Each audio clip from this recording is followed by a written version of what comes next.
안녕하세요. 오늘은 2026년 1월 19일 월요일입니다. 눈이 많이 왔네요. 우리 복실이하고 산책 나왔습니다. 저기 앞에서 볼일을 보고 있네요. 좀 쉬었다 가야지. 아이고, 급했나 봅니다. 어느 정도 올라가지도 않았는데 벌써 볼일을 보는 거 보니까. 오늘은 눈이 온 관계로 이곳은 산이기 때문에 눈으로 묻어 놓고, 그래도 길에다 안 보고 옆에 산 쪽으로 볼일을 봤기 때문에 치우지 않아도 괜찮습니다. 신랑이 허리 아프다고 해서 제가 출근 전에 산책을 나왔습니다. 목적은 복실이 산책이지만 사실은 제가 산책하는 거죠. 하얀 눈이 왔어요. 너무 좋으네요.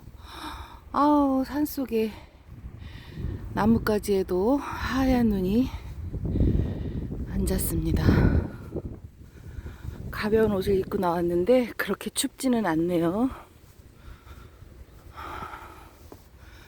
대나무 바람에 흔들리는 소리가 너무 좋습니다.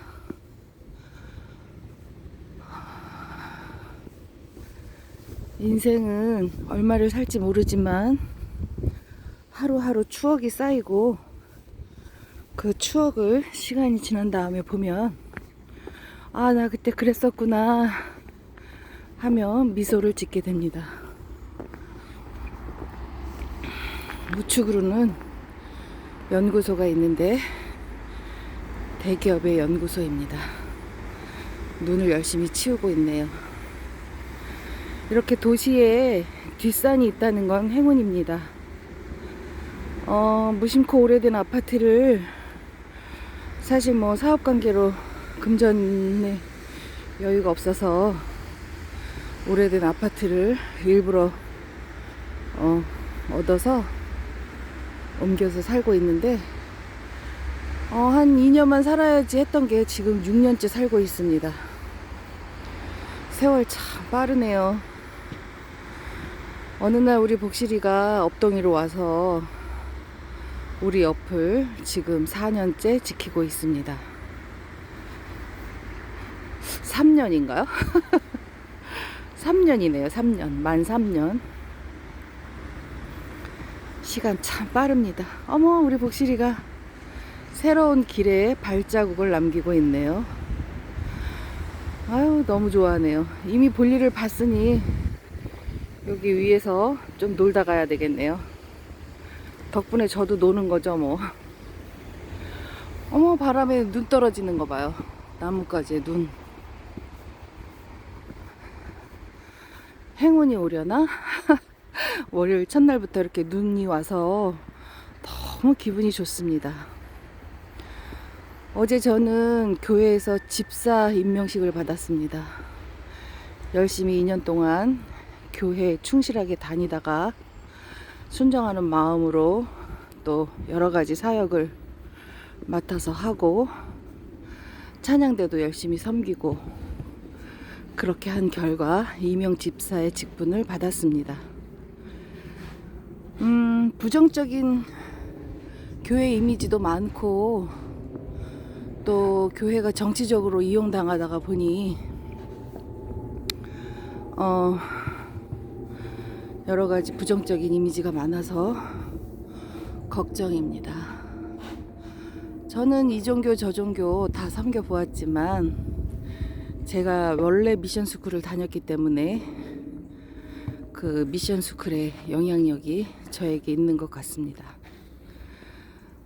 태초에 하나님이 계셨다 하는 거는 사실 창조적으로 하나님이 계시는 것이지 육안으로 보이는 신은 아닙니다.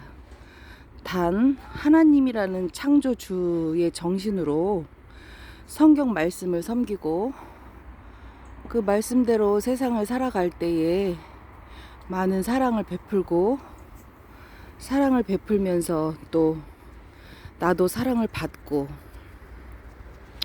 베푸는 사랑이 얼마나 큰지를 몸소 다른 사람에게 봉사하면서 느끼게 되는 것 같습니다.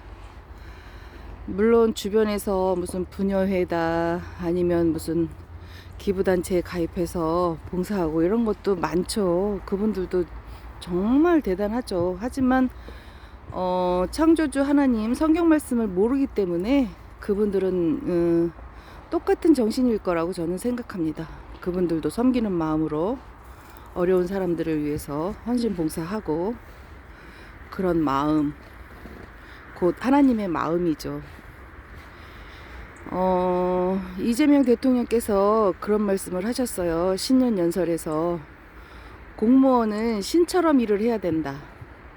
그럼 신이란 신은 위에 서 있는 것이 아니라 자기 목숨, 자기 몸을 버려가면서 남을 섬기는 게 신이라고 했습니다. 감동입니다. 감동.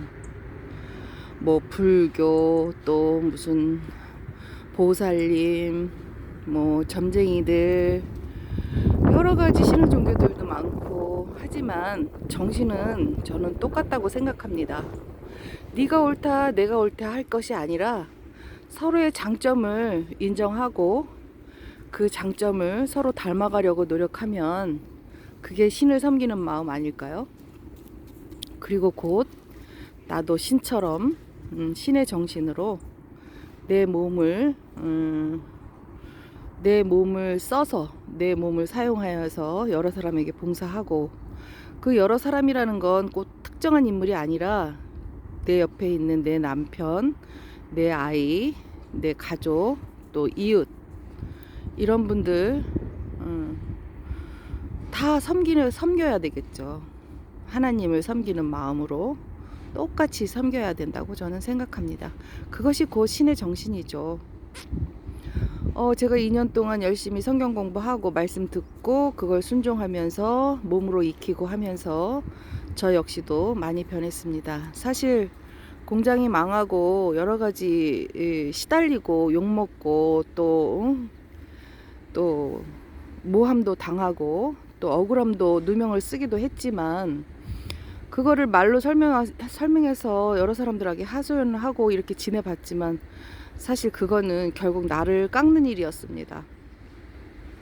그런 곳에는 뭐든지 나의 잘못이 있는 거죠. 그걸 깨닫고 저는 마음을 내려놓고 주어지는 대로 하루하루 열심히 살아내고 있습니다. 인생은 앞으로 어떻게 될지 모릅니다. 오늘도 보세요. 이렇게 눈이 오리라고 누가 생각을 했겠습니까? 그래도 이렇게 눈이 와서 저의 마음을 환하게 밝혀주잖아요. 이게 바로 행복이죠. 살아있다는 것은 법정 스님도 그랬어요. 사바세계라고. 이 세상을 살아가는 거는 사바세계라고. 그 사바세계라는 말 뜻이 고통이라는 것입니다. 인생은 항상 고통을 수반하고 있기 때문에 그 고통을 사랑으로 여기고 당연하게 감당해내는 것이 인생인 것이죠. 말로는 열심히 듣고 그렇게 실천하려고 했으나 사실 기회가 주어지지 않고 어떻게 해야 될지를 몰라서 맨날 불평불만만 갖고 있었는데 2년 동안 교회 다니면서 몸으로 실천하고 모든 걸 내려놓고 섬김만 하였습니다. 그랬더니 제가 많이 성장한 것입니다. 앞으로도 몰라요. 저는 어떻게 될지. 하지만 불평불만하지 않고 열심히 섬기는 마음으로 살아가겠습니다. 우리 복실이가 두 번째 볼일을 보고 있네요. 아이고 시원해라, 아이고 시원해라, 아이고 시원해라, 아이고 시원해라. 아이고. 언젠가 제가 절에 가서 점을 본 적이 있어요. 근데 그 스님이 저한테 강아지 키우지 마라 그러시는 거예요. 근데 강아지 우리 집에 온 지 한 달 아니다 2주 딱 됐을 때 제가 절에 갔거든요. 복실아 이리 와. 글로 가면 안 돼. 이리 와. 이리 와. 내려가야지. 이리 와. 옳지. 근데 엄마 아빠 하지 말래요. 그래서 언니 오빠 하기로 했습니다. 옆에서 눈 치우는 소리가 나네요. 그래서 저는 언니입니다. 언니. 우리 복실이가 성별이 여자이기 때문에, 암놈이기 때문에 저는 언니입니다. 옆에서 잡음이 들리다 보니까 제가 무슨 말을 했는지 잘 모르겠네요. 자, 이제 끊고 저는 복실이 데리고 하산하려고 합니다. 오늘 눈처럼 맑은 마음으로 새롭게 한 주를 시작해 봅니다. 좋은 일만 생기기를 기도하면서 언제나 마음을 내려놓고 순간순간을 즐겨보겠습니다. 감사합니다. 또 만나요.